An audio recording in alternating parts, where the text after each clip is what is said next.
This season, the Giants, they play on Christmas Day and before the December holiday. New York Post sports columnist Steve Serby caught up with Big Blue tight end Darren Waller, and now we're going to catch up with Steve for a Christmas edition of Sundays with Serby, where I'm hoping that Steve is going to bring some holiday cheer. Steve, I'm not going to mention any names, but the last time I introduced somebody as being ready to bring the holiday cheer, one of our colleagues, it didn't happen. Are you going to bring the holiday cheer this Sunday? I'll let you know if I can survive today's Commanders-Jets game. All right?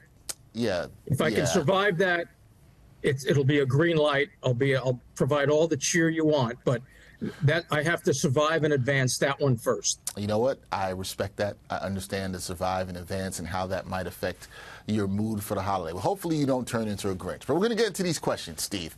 This is Darren Waller's first season in New York, and he's dealt with an injury that had him out for a bit of time this season. How's the tight end liking his time in the Big Apple, and what has this season been like for him emotionally?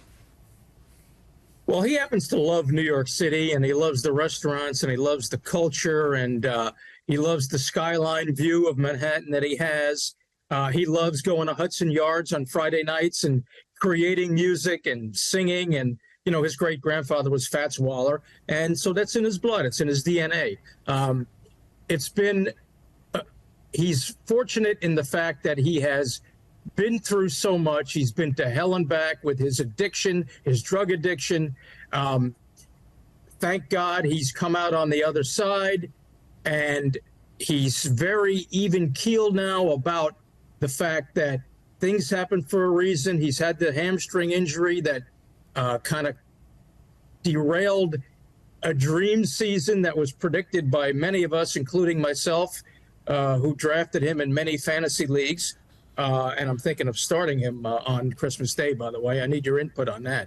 But he's a guy, football no longer defines Darren Waller.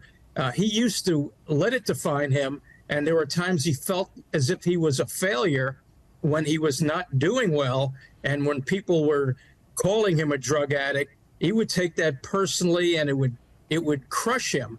But now he's got Kelsey Plum, his wife, championship Las Vegas Aces wife, who is obviously a tremendous support system for him, and you got to give this guy credit. He makes an impact on so many people's lives through his Darren Waller Foundation.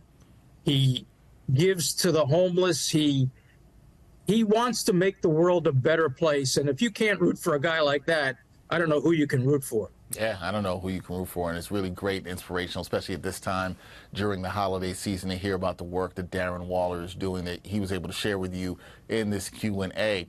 But I wanted to ask you about this, Steve. What about expectations for Waller? What does Waller expect from the Christmas Day matchup against the Eagles, and what does he expect his future to be with the G-Men beyond 2023? Well, he's learned a lot about the New York Giants. He loves the way they treat people. He went out of his way to talk about John Mara, who was always there at practice and shaking the players' hands, very much like his father Wellington was, his Hall of Fame father, Wellington Mara. The Giants do things in a class way, and Waller is happy to be part of it. Now, he's only caught 40 passes this year. He's just back from that nagging injuries, a hamstring that compromised his season.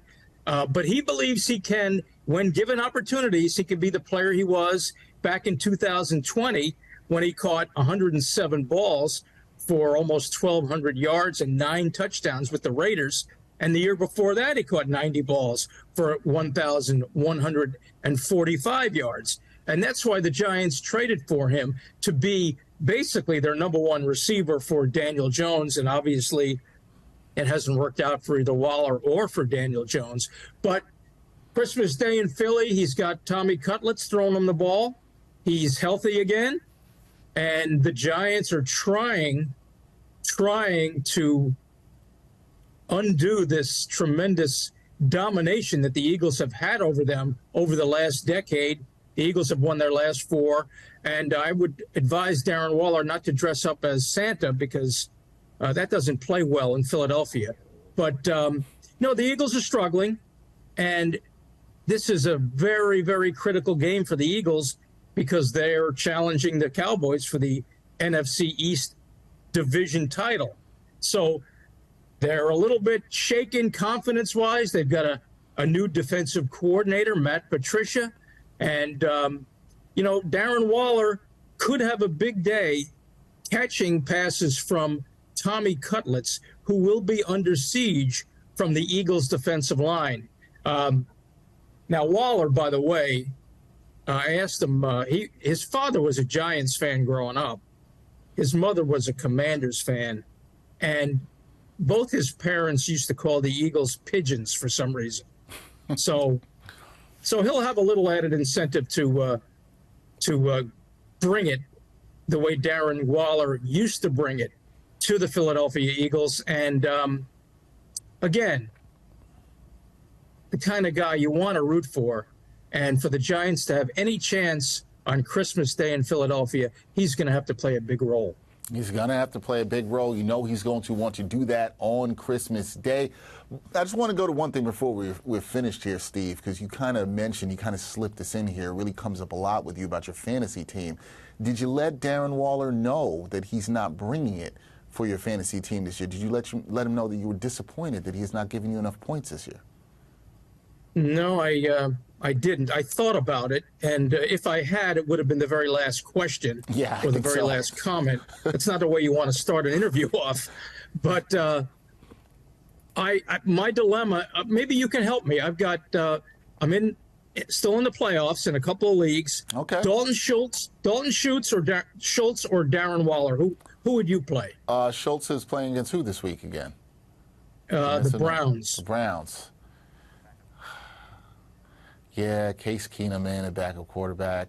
I'm actually gonna let's ride with Tommy Cutlets and Darren Waller. I'm gonna ride with Darren Waller to come through for you. Especially if he just did a Q&A with you. I think he's gonna want to come through for you. I think he's gonna want to come through. I agree 100%. I would have hated if you would have said Schultz because I didn't do a Q&A with Schultz. I did one with Waller. There you go. And he deserves to be in my lineup. You talked me into it. Right now, I have Schultz in the lineup. I'm switching to Waller. And if it goes wrong, I'm blaming you.